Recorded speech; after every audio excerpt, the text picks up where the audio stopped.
बांग्लादेश में तोड़ डाले कई मंदिर, बांग्लादेश के हिंदुओं पर हमले, बाबा रामदेव ने क्या की अपील। बांग्लादेश में आंदोलन जारी है। बांग्लादेश में अब मंदिर और हिंदू खतरे में है। शेख हसीना ने बांग्लादेश छोड़ा और भारत आई, उसके बाद वहां कई मंदिरों को तोड़ डाला गया, ऐसी मीडिया रिपोर्ट्स हैं। बांग्लादेश में रहने वाले हिंदुओं पर जमकर हमले हो रहे हैं।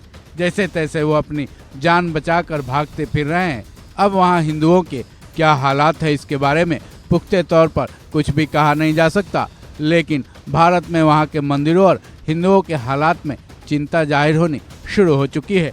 वाजिब है कि दुनिया के किसी भी कोने में अगर मंदिर टूटते हैं या फिर हिंदुओं पर हमले होते हैं तो भारत को चिंता करनी भी चाहिए।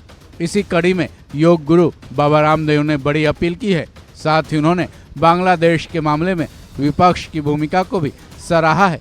बाबा रामदेव ने अपील की है कि बांग्लादेश में हिंदुओं पर किसी तरह से क्रूरता या फिर अत्याचार नहीं होने चाहिए। इसके लिए बाबा रामदेव ने पूरे देश को एकजुट होने की अपील की है। साथ ही उन्होंने और भी क्या कुछ कहा, चलिए सुनते हैं।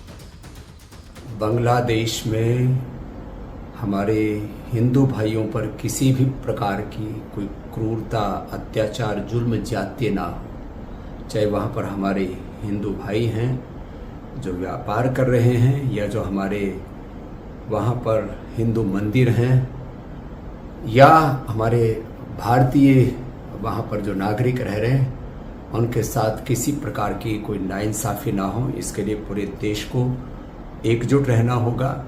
और पहली बार मुझे ये देख करके प्रसन्नता हुई कि पूरा विपक्ष सरकार के साथ है, और यही भारत की नीति होनी चाहिए। नहीं तो जिस तरह से पूरी दुनिया में इस्लामिक कट्टरवाद बढ़ रहा है और वो भारत के पड़ोस में जिस तरह से उसने दस्तक दे दी है, वह देश के लिए बहुत ही खतरनाक हो सकता है। ये एकजुटता हमारी आगे भी रहनी चाहिए। कोई यहाँ पर आरक्षण के नाम पर, कोई जाति के नाम पर, कोई अलग अलग प्रकार के मजहबी उन्माद के नाम पर देश को जो बांटना चाहता है, ये ठीक नहीं है।